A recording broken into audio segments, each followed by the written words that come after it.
Hi friends, இன்றைக்கி நம்ம Nisha cooking சேனலில் முட்டை பப்ஸு அவனில் ரெடி பண்ணது கிடையாது. அதே போல் குக்கர்லேயும் ரெடி பண்ணல. இது தவா வச்சு ரெடி பண்ண முட்டை பப்ஸு நல்லா சாஃப்டாகவும் நல்லா சூப்பராகவும் வந்திருக்கு. ஸோ இதே போல் பப்ஸு நீங்களும் ரெடி பண்ணி பாருங்கள். அவன் தேவையில்லை, குக்கர் தேவையில்லை, தவா வச்சே நம்ம சூப்பராக இந்த பப்ஸை ரெடி பண்ணிடலாம். நம்ம வந்து டால்டா எதுவும் யூஸ் பண்ணாமல் இந்த பப்ஸு ரெடி பண்ணியிருக்கிறதுனால நல்லா கிறிஸ்பியாகவும் நல்லா சூப்பராகவும் நல்லா ஹெல்த்தியான பப்ஸு நீங்களும் ட்ரை பண்ணி பாருங்கள்.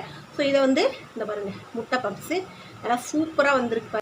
ஸோ எண்ணெய் யூஸ் பண்ணாமல் நம்ம வந்து டால்டா யூஸ் பண்ணாமல் ரெடி பண்ண பப்ஸு நீங்களும் ட்ரை பண்ணி பாருங்கள். எங்கள் சேனலில் லைக் பண்ணுங்கள், ஷேர் பண்ணுங்கள், சப்ஸ்கிரைப் பண்ணுங்கள், பெல் பட்டன் ஆன் பண்ணுங்கள், கமெண்ட் பண்ணுங்கள். ஸ்நாக்ஸ் செய்ய ஆரம்பிக்கலாம். இதுக்கு நான் 2 மாவு எடுக்க போகிறேன். மைதா மாவு, கோதுமை மாவு. ஸோ இது வந்து மைதா மாவில் மட்டும் செஞ்சால் விருப்பம் இருக்கிறவங்க மைதா மாவு மட்டும் வச்சு செஞ்சுக்கோங்க. இப்போ நான் வந்து மைதா மாவோட கோதுமை மாவும் கலந்து செய்ய போகிறேன். ஏன்னா வெறும் மைதா மாவில் மட்டும் இது செஞ்சோன்னா நல்லா கிறிஸ்பியாக நல்லா வரும். பட் அந்தளவுக்கு மைதா மாவு ஹைஜீனிக் கிடையாதுன்றதுனால அதே போல் கோதுமை மாவில் மட்டும் செய்யலாம். பட் நமக்கு அந்தளவுக்கு கிறிஸ்பியாக நல்லா லேயராக நல்லா கிறிஸ்பியாக வராது. அதுக்காக நான் 2 ஈக்குவலாக ஆட் பண்ணிக்கிறேன். ஸோ இந்த மெஷர்மெண்ட் கப்பால் 2 கப்பு மைதா மாவுக்கு 2 கப்பு கோதுமை மாவு எடுக்க போகிறேன். 2 கப்பு கோதுமை மாவு.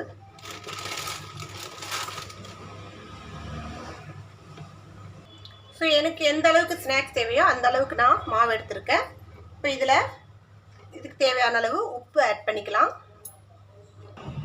கொஞ்சோண்டு ஒரு 3 சிட்டிகை அளவுக்கு பேக்கிங் பவுடர் ஆட் பண்ணிக்கிறேன்.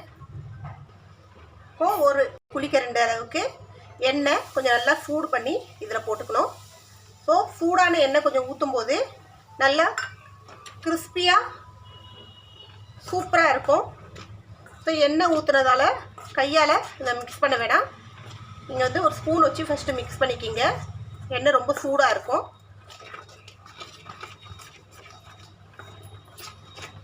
இது நம்ம பப்ஸுக்கான மாவு ரெடி பண்ணுறோம். ஸோ இது வந்து நல்லா ஈஸியாக செய்யக்கூடிய பப்ஸு. ரொம்ப நம்ம வந்து மெனக்கெட்டு கஷ்டப்பட தேவையில்லை. நல்லா ஈஸியாக செஞ்சிடலாம், டக்குன்னு செஞ்சிடலாம். இந்த மாவை நீங்கள் ஸ்டோர் பண்ணி கூட வைக்கலாம். ஸோ இதை நல்லா மிக்ஸ் பண்ணிவிட்டு ஒரு ஏர்டைட் பேக்கில் போட்டு ஃப்ரிட்ஜில் வச்சுட்டிங்கன்னா உங்களுக்கு எப்போல்லாம் தேவைப்படுதோ அப்போல்லாம் நீங்கள் இதை எடுத்து ஸ்நாக்ஸ் செஞ்சுக்கலாம். இதில் எந்த விதமான ஸ்நாக்ஸ் வேணாலும் செய்யலாம். ஸோ நீங்கள் இதை அப்படியே மிக்ஸ் பண்ணி வச்சு சப்பாத்தி கூட செய்யலாம், பரோட்டா கூட செய்யலாம். அந்த அளவுக்கு வந்து இந்த மாவு நல்லா சாஃப்டாக இருக்கும்.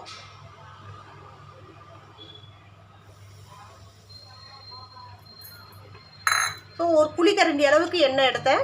இந்த எண்ணெய் மொத்தத்தையும் நம்ம நல்லா சூடு பண்ணி இதில் போட்டாச்சு.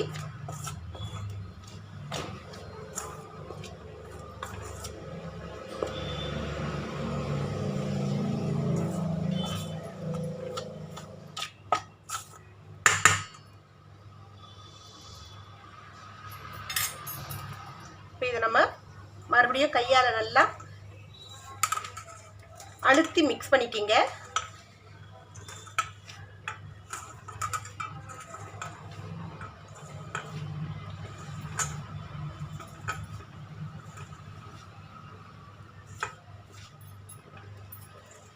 இப்போ நம்ம இந்த மாதிரி மிக்ஸ் பண்ணும்போது மாவு இந்த மாதிரி பிசைஞ்சு அழுத்தி நல்லா அழுத்தம் கொடுத்து இந்த மாதிரி தேய்க்கிற மாதிரி தேய்ச்சி விடணும். இந்த மாதிரி செய்கிறதுனால தான் நமக்கு வந்து இந்த பப்ஸு நல்லா கிறிஸ்பியாக வரும்.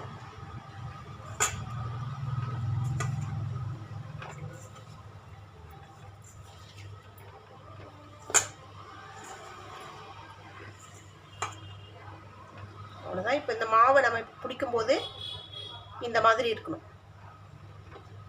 இப்போ இதில் கொஞ்சம் கொஞ்சமாக தண்ணியை ஊற்றி ஒரு டோ ரெடி பண்ணிக்கலாம்.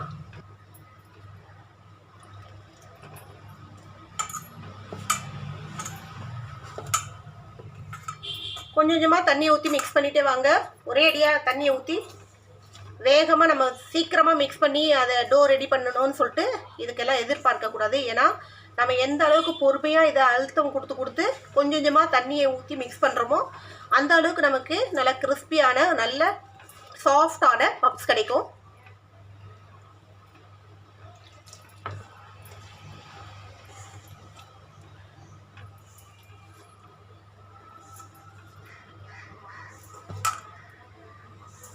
இந்த மாதிரி ஒரு சாஃப்டான டோ ரெடி பண்ணிக்கிங்க. இது 5 நிமிஷம் நம்ம ரெஸ்ட்டில் விட்டுறலாம். அப்படியே இதை நல்லா க்ளோஸ் பண்ணி உள்ள பப்ஸுக்குள்ளே வைக்கிறதுக்கு முட்டை அவிச்சு வச்சுருக்கேன். எந்த அளவுக்கு உங்களுக்கு முட்டை தேவைப்படுமோ அந்த அளவுக்கு எடுத்துக்கோங்க. இதை இந்த மாதிரி ரவுண்ட் ரவுண்டாக கட் பண்ணிக்கிங்க. இந்த மாதிரி ரவுண்ட் ரவுண்டாக கட் பண்ணி எடுத்துக்கோங்க. இப்போது ஒரு சின்னதாக குட்டியாக பவுல் எடுத்துக்கோங்க. அதில் நெய் வச்சு ஊற்றிக்கலாம். இப்போ நம்ம வந்து ஒரு பேஸ்ட் ரெடி பண்ண போகிறோம்.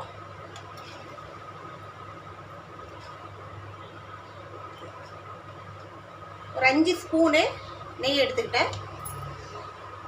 இதில் 3 ஸ்பூன் அளவுக்கு மைதா போட்டு மிக்ஸ் பண்ணி வச்சுக்கலாம். ஒரு பேஸ்ட் ஆட்டம் இதை ரெடி பண்ணிக்கணும்.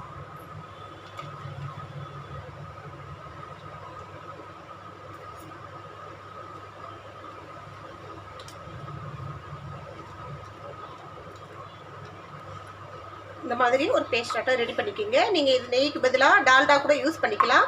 பட் டால்டா உடம்புக்கு நல்லதில்லை. நம்ம கொஞ்சமாக செய்ய போகிறோம். நம்ம ஏதோ பேக்கரிக்கு செய்யலை. ஸோ பேக்கரிக்கு செய்கிறவங்க அதுக்கு டால்டா யூஸ் பண்ணுவாங்க. நம்ம வீட்டில் நம்ம சாப்பிட்றதுக்கு செய்கிறதுனால நம்ம நெய் யூஸ் பண்ணி செஞ்சால் தான் கொஞ்சம் நல்லா ஹைஜீனிக்கு நல்லதும் கூட. நம்ம இந்த மாவு 5 நிமிஷம் கழித்து எடுத்து பார்த்து இது மறுபடியும் நல்லா அழுத்தி பிசைச்சிக்கிங்க.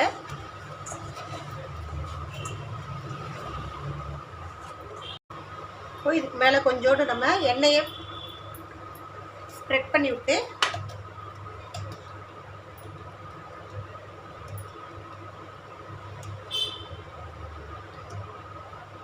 இது சப்பாத்தி ஆட்டம் உருட்டிக்கலாம்.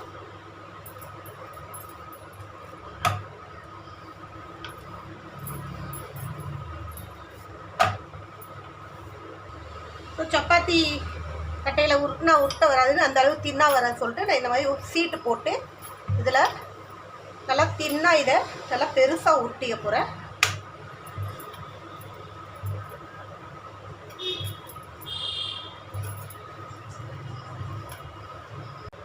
இப்போ இதை 4 பக்கமும் மடித்து விட்டு மறுபடியும் தின்னா உருட்டி ஆயிடுச்சு. இப்போ இதுக்கு மேலே மறுபடியும் நம்ம இந்த மாவை ஸ்ப்ரெட் பண்ணி விடணும்.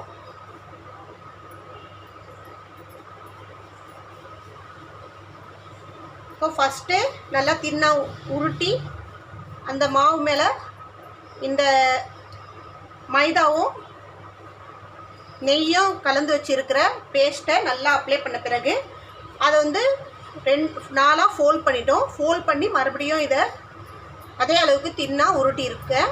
இப்போ மறுபடியும் இதை நம்ம அதுக்கு மேலே இந்த பேஸ்ட்டை ஃபுல்லாக ஸ்ப்ரெட் பண்ணி விட்ட பிறகு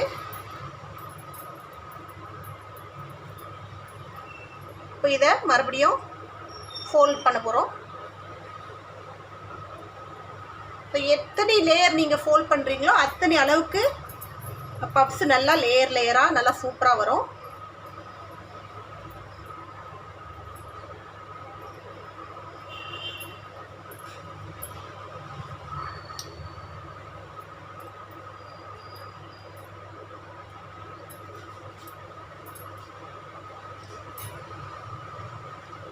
மறுபடியும் இதை இந்த மாதிரி ஃபோல்ட் பண்ணிவிட்டு இப்போ இது மறுபடியும் அதே அளவுக்கு தின்னா உருட்ட போகிறோம்.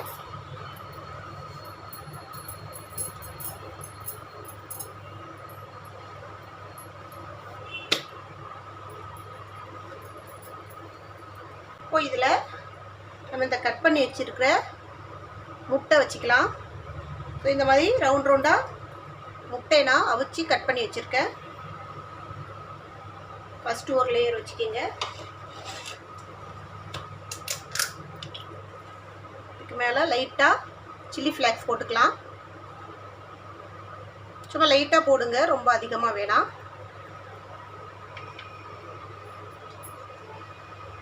இதுக்கு மேலே கொஞ்சோண்டு கெச்சப்பு. ஸோ உங்களுக்கு வெறும் முட்டை மட்டும் வச்சு சாப்பிட்றதா இருந்தால் பப்ஸ் ரெடி பண்ணுறதா இருந்தால் பண்ணுங்கள். அப்படி இல்லாட்டி இந்த மாதிரி கெச்சப்பு இல்லை செஸ்வான் சாஸ் அது ஏதாவது ஒன்று இந்த மாதிரி முட்டை மேலே ஸ்ப்ரெட் பண்ணி செய்யலாம். அப்படியே இல்லைன்னா கொஞ்சோண்டு வெங்காயத்தை நல்லா பொன்னிறமாக வறுத்து இதுக்கு மேலே வச்சுக்கலாம். ஸோ இந்த மாதிரி வச்சிட்ட பிறகு இப்போ இதை அப்படியே ஃபோல்ட் பண்ண போகிறோம்.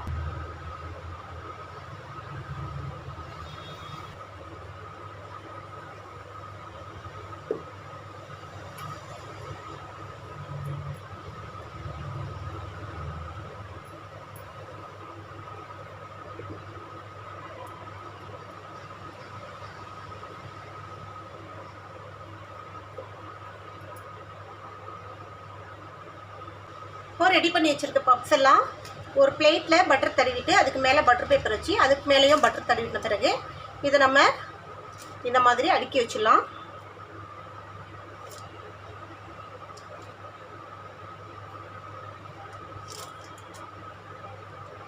கேப்லாம் தேவையில்லை, இதுக்கு நெருக்கமாகவே வைங்க.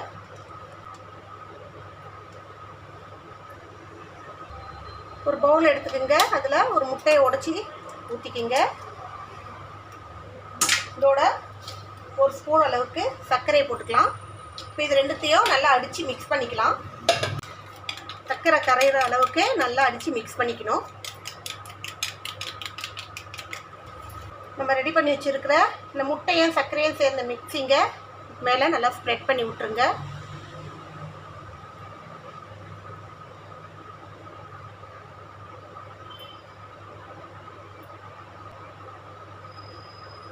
இப்போ இதை நம்ம பேக் பண்ண போகிறோம். ஸோ இதுக்கு வந்து பேக்கிங்க்கு அவன் தேவையில்லை, அதே போல் குக்கர்லேயும் வச்சு பேக் பண்ண தேவையில்லை. நான் தவாலேயே நல்லா சூப்பராக பேக் பண்ணி காட்டுறேன்.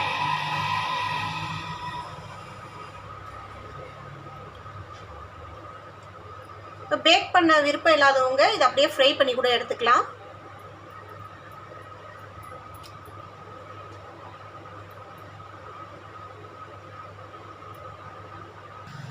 இந்த மாதிரி பழைய தவா, இரும்பு தவா, யூஸ் பண்ணாத தவா இருந்தால் எடுத்துக்கோங்க.